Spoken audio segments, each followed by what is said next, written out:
All right, with snowy roads this morning, we are on the phone now with WSDOT. Ryan Overton joining us now on the phone. Good morning, Ryan. I know it's been very busy for you and your crews overnight. Can you give us the latest updates on what the current situation is right now? Yeah, good morning, Tim. Things quieting down across the inland Northwest. You know, that snow came down really hard for a number of hours across Spokane late last night. Did pose some issues out west of Spokane. But once the snow started to taper off, crews really got a handle on it. A lot of our routes are nearly bare and wet at this point with some slush in places. So just a good reminder for folks, even though it may look bare and wet this morning in some areas like on I-90, even US 395, the North Spokane corridor, just take it slow. We're still in the cleanup process, and we've still got crews out there that are plowing and treating roads as we speak. Yeah, and it is certainly still cold enough for some of that to refreeze, but we're looking live right now at I-90 and Freya. Conditions look really good. Ryan, I want to talk about what happened last night near Four Lakes. That was a big mess overnight. Tell us more about what happened in that crash, and what are you learning about what happened and what may have caused that?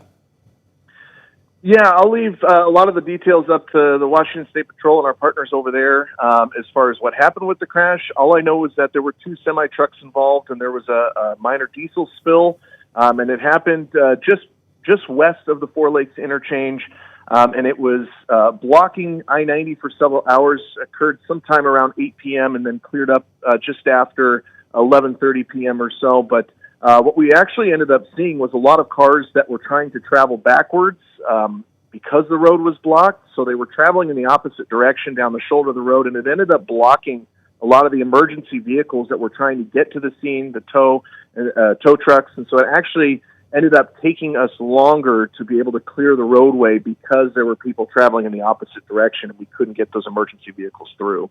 Yeah, that is definitely not good. We definitely want to leave room for our emergency vehicles to get through.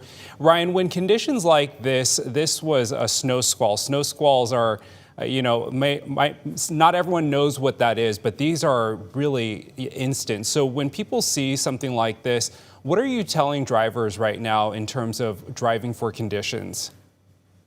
Yeah, people just need to remember that speed limits are for optimal conditions. So when we've got a speed limit of 60 or 70 miles per hour on I-90, that is for optimal driving conditions. And of course, a snow squall, heavy snow falling in a matter of just a couple of hours where we saw several inches of snow, people need to remember to slow down, drive for conditions. You come around those corners, you've got to take them slower than you normally would.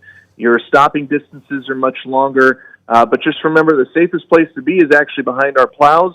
We saw a lot of folks trying to pass in a hurry last night, thinking they could get around, and we saw several spin-outs as people tried to pass and get in front of plows, unfortunately, in many areas of the inland Northwest last night. Yeah, and that can certainly cause more problems and definitely not safe. Well, Ryan, thank you, and thank you to your crews for what you all are doing. We know it's a busy day ahead for all of you. Thanks, Tim.